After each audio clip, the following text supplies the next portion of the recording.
The yen has fallen to a 40-year low, and trillions of dollars in global short-selling capital are baring their fangs, ready to swallow the Bank of Japan in one gulp, when the world's biggest market maker entered the fray. A secret note written during a Trump cabinet meeting at Camp David has been exposed. In just a few minutes, these short sellers were collectively swallowed whole, leaving their corpses strewn across the field. This was a desperate encirclement launched by the US and Japan against the global army of short sellers. The one who pressed this financial nuclear button was none other than the executioner from back in the day, Bessent, who became a legend 14 years ago by shorting the yen and walking away with $1.2 billion US. But do you really think the US and Japan won? The US and Japan have been locked in a love-hate financial relationship for 40 years. Just how perilous was this top-tier self-rescue mission? Today, let's take a look at this financial drama. Rewind to mid to late July. At that time, the yen was in a state of free fall. On July 21st, the yen fell past the 163 mark against the US dollar, hitting a low of 163.24. What does that even mean? This is the lowest point in a full 40 years, since December 1986. What was 1986 like? The Plaza Accord had just been signed a year prior, and the Japanese economy was being forced into a painful transformation by the forcibly appreciated yen. But 40 years later, today, the script is completely flipped. Japan is now being pushed to the brink by a severely depreciated yen. Japan is a country that is extremely dependent on imports for resources. Food, oil, and natural gas all have to be settled in US dollars. When the yen fell past 163, it meant that the price of gas at every gas station in Japan and the price of imported milk, beef, and flour in every supermarket were all skyrocketing. For Japanese import businesses, opening their doors every day means taking a loss. And for ordinary families, every trip to the supermarket is a nerve-wracking experience. Since April, Japan's finance minister Katayama has been pouring money into the foreign exchange market, selling dollars and buying yen. Data released by the Bank of Japan shows that between April and May alone, Japan poured about $73 billion of real money into propping up the yen.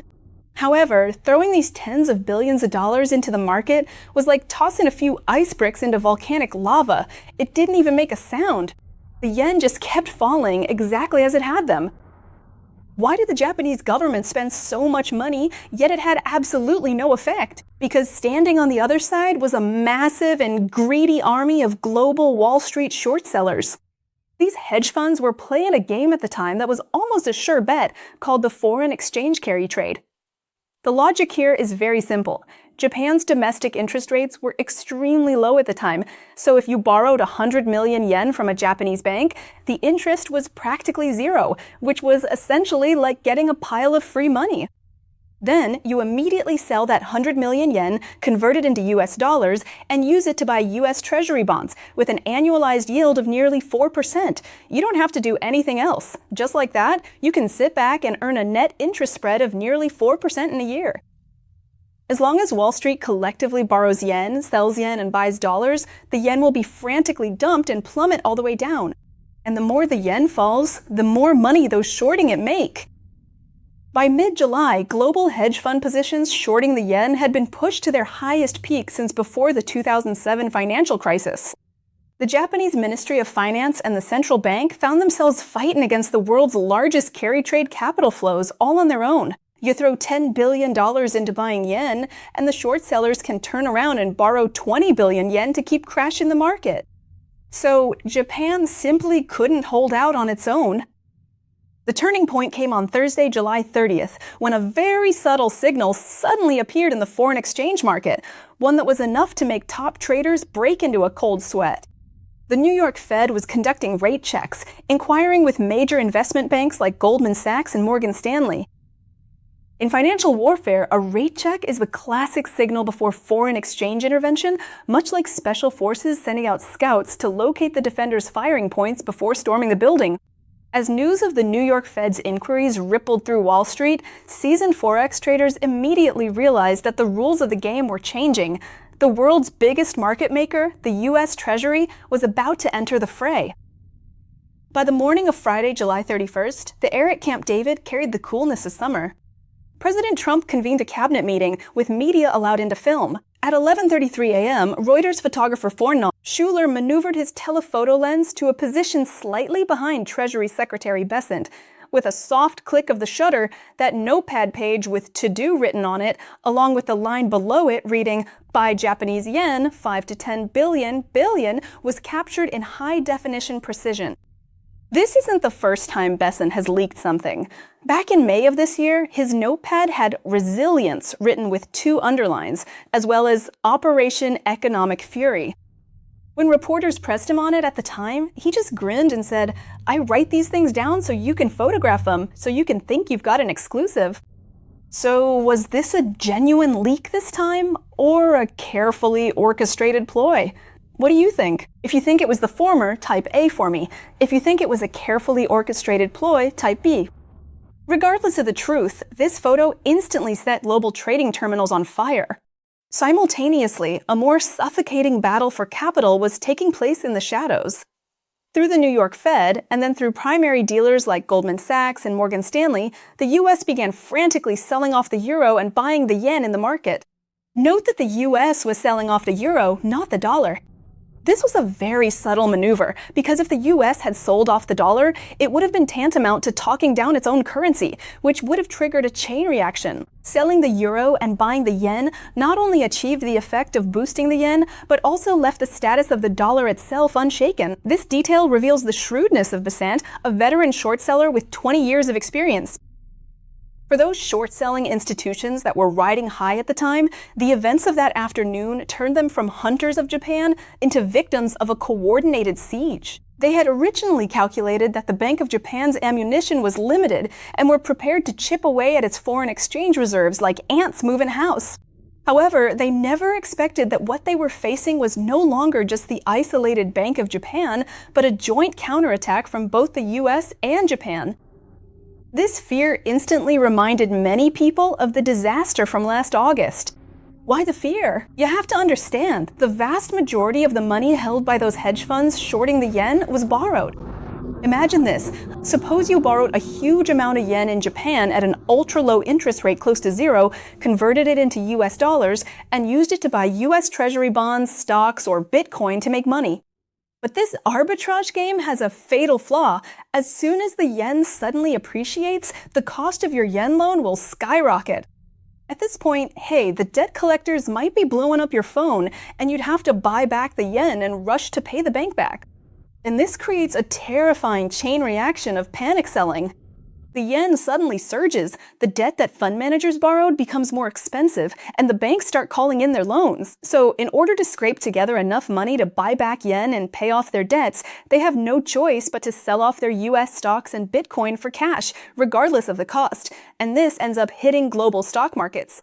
And the cash they get from selling those assets is then used to scrabble for yen because they have to pay back what they borrowed, which in turn drives the yen even higher, completely crushing anyone still stuck in that short position who hasn't gotten out yet. In early August 2024, just because the Bank of Japan tentatively raised interest rates by a tiny bit, 0.25%, the yen's exchange rate ticked up slightly, and that instantly triggered this chain reaction. In just a few short days, Bitcoin plummeted from $62,000 straight down to $49,000. Japan's Nikkei index saw its largest single-day drop in history, and the US stock market was dragged down with it. Global financial markets were in absolute turmoil.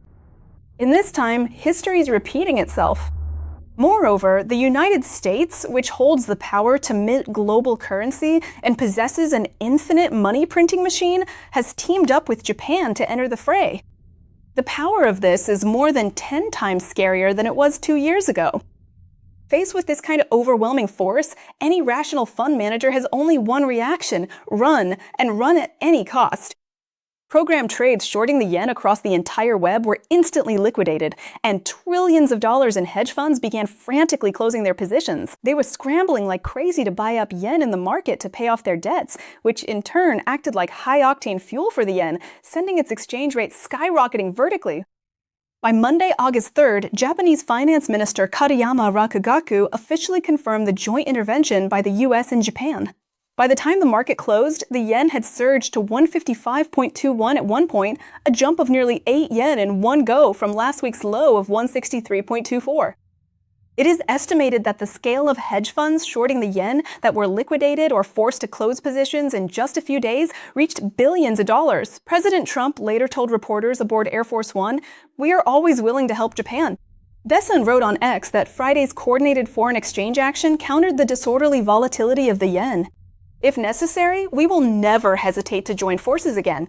Seeing this, many friends might wonder, with the yen falling so miserably, why doesn't Japan just print money to save the market? Well, because what's needed to save the yen isn't yen, but dollars. Think about it. The yen is depreciating because everyone in the market is selling yen and scrambling to buy dollars. If you were to fire up the printing presses and print trillions more yen at a time like this, there would just be more and more yen on the market, making it worth less and less. So if they want to make the yen appreciate, the Japanese government has to do the exact opposite. They must use hard currency, dollars, to buy back the yen that's being sold off in the foreign exchange market. However, the vast majority of Japan's foreign exchange reserves are not held in cash dollars, but in U.S. Treasury bonds. As of March this year, Japan held $1.19 trillion in U.S. Treasury bonds, ranking first among all foreign governments and institutions. The total scale of U.S. debt held by foreign entities globally is $9.3 trillion, and Japan alone accounts for 13% of that. This figure is about $650 billion more than the U.S. debt held by China, which is nearly the size of the entire French government bond market. Japan is the thickest pillar supporting the skyscraper that is the United States. This means that if Japan wants to save itself, the most direct way is to sell off the U.S. debt it holds, convert it into U.S. dollar cash, and then use those dollars to prop up the yen's exchange rate. And the United States' Achilles heel was precisely struck at this very moment. If Japan, the largest creditor of the U.S., is backed into a corner by the depreciation of the yen and begins to sell off U.S. debt on a massive scale, what would that lead to? The price of U.S. Treasury bonds would plummet and their yields would skyrocket. Since U.S. Treasury yields are the anchor for pricing all global assets, once they soar, U.S. domestic mortgage rates, corporate loan rates, and interest on new government debt would all skyrocket across the board. In fact, in the week before this intervention, the yield on the 10-year U.S. Treasury note had already surged above 4.7%. Bessent himself has stated publicly on multiple occasions that he is closely monitoring the 10-year yield. Why's that? Because the account the Trump administration is taking over is a U.S. fiscal situation with high deficits and a heavy interest burden. If the 10-year yield rises by even another percentage point, the additional interest the U.S. government would have to pay each year could pretty much eat up the entire Department of Defense budget. So you see, this is another chain of mutual hostage-taking.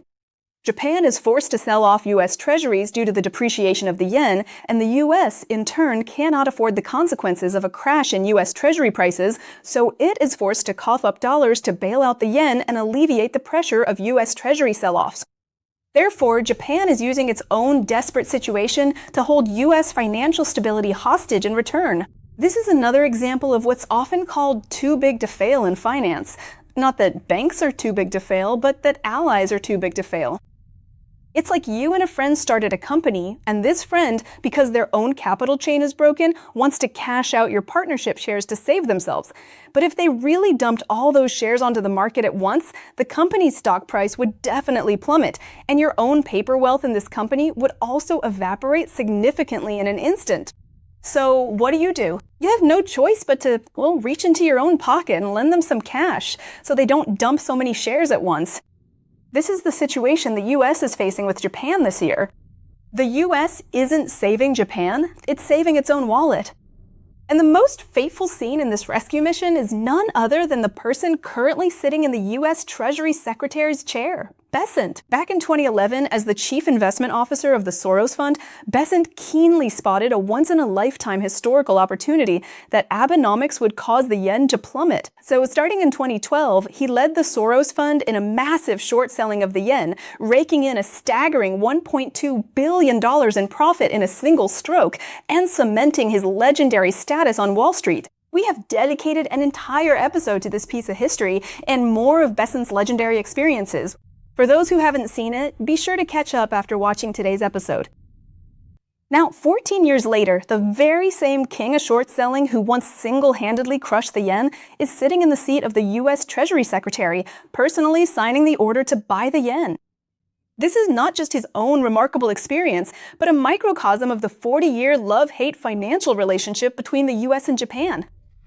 40 years ago, on September 22, 1985, at the Plaza Hotel in New York, then U.S. Treasury Secretary James Baker summoned the finance ministers of Japan, West Germany, France, and the UK into the same room and forced them to sign the famous Plaza Accord. The core of the agreement was simple. The 5 nations would jointly sell the US dollar and buy the Japanese yen and the Deutschmark. As a result, within 2 years, the yen doubled in value, rising from 242 yen to the dollar in September 1985 to 120 yen by 1988. Japan's exports collapsed, and the country entered a period that was known at the time as the Endika, strong yen recession. In 1985, Japan's GDP growth was 5.2%, but dropped to 3.3% just a year later. To counter falling exports, the Bank of Japan slashed interest rates and flooded the market with liquidity, driving real estate and stocks to record highs. By December 1989, the Nikkei hit 38,915 before the bubble burst, leading to Japan's lost 30 years. If you compare these two scenes, you'll realize just how ironic history can be. 40 years ago, it was the US that dragged its allies along to forcibly appreciate the yen, draining the lifeblood of the Japanese economy. 40 years later, it is Japan, driven to a dead end by the cheap yen, that is forcing the US to appreciate the yen in order to protect its own debt market. Back then, the US was the hunter, and Japan was the prey. Today, the US has become a debt behemoth, while Japan holds a dagger that could wound that very beast. It really goes to show that what goes around comes around. But having said that, can this aggressive US market intervention really save the yen once and for all? The last time the US and Japan jointly bought yen was during the Asian financial crisis in June 1998, when the yen had been hammered down to the level of 147 yen to the dollar. U.S. Treasury Secretary Rubin, who later became the head of Goldman Sachs, took the rare step of ordering the New York Fed to represent the New York Fed in joining the Bank of Japan to buy yen. As it turned out, the initial results weren't great because the momentum of the carry trade was just too strong, and the market didn't buy it. The yen still fell to 147.6. Ultimately, what really made the yen strengthen was the broader environment after 1999, with the Asian economic recovery, the subsiding of the Russian crisis, and the return of global risk appetite. So foreign exchange intervention is more like a painkiller for a patient. If the depreciation of the yen is driven by fundamentals, like interest rate differentials, deficits, or inflation, then no matter how many dollars you throw at it, you can only delay the trend, not reverse it. Bessent and Trump are, of course, well aware of this. So, to prevent this painkiller from becoming a bottomless pit for the U.S. Treasury, Bessent pushed for a hidden weapon during this intervention, the Federal Reserve's FEMA repo facility. What is that exactly? To put it in plain English, it's a backdoor that the US opened for Japan. The US basically told Japan, hey, don't go dumping US treasuries on the open market. Just pledge the treasuries you're holding directly to us at the Fed, we'll lend you the US dollar cash, you use that to save the yen, and once the yen stabilizes, you pay back the dollars and take your treasuries back. This effectively bypasses the open market and opens a backdoor directly for Japan. It allows Japan to get the dollars needed to save its market while avoiding a public sell-off of US treasuries that could trigger financial instability. However, this tool currently has a daily cap of $60 billion, and the estimated scale of Japan's intervention this time is between $60 billion and $80 billion. No wonder Bessent has been calling for an increase in the FEMA cap over the past few days. But here, we arrive at the deepest and most dangerous layer of the entire game. In the Federal Reserve's 100-plus-year history, there is one ironclad rule that must never be touched: central bank independence. In other words, the Fed's money printing press can only be used to maintain U.S. price stability and employment. It must never become an ATM for the Treasury Department or political leaders.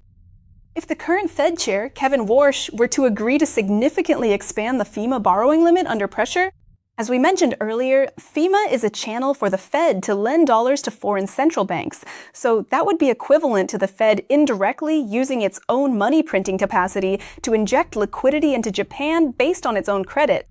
This is equivalent to the government's accountant, the Treasury Department, turning the guard of the money printing plant, the Federal Reserve, into its own bodyguard. In the history of the U.S. Central Bank, this is a very dangerous instance of fiscal power influencing monetary power. So when Bessent wrote down the words buy $5 to $10 billion in yen on that little note, he wasn't signing an aid agreement for Japan, but rather a painkiller prescription for a U.S.-Japan debt community. This time, the US and Japan may look like they've won a currency defense battle against global short sellers, but in reality, they've only temporarily pulled the yen back from 163 to 157. As long as the massive interest rate differential between the US and Japan persists, the undercurrent of shorting the yen will never truly disappear. And this is the most real and also the most cold-blooded truth about the US-Japan alliance. The two nations have long been tightly bound to the same financial warship. Neither can afford the price of the other sinking first.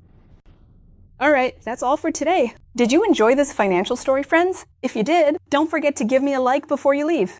New friends, welcome to subscribe to True Viewpoint, and please also forward and share my program with more friends. And don't forget about that fan hype feature. Every interaction of yours helps my hard work be seen by more friends. So I'd like to thank you all in advance. Alright, thank you all for watching. We'll see you again at the same time this Thursday on True Viewpoint. Bye-bye.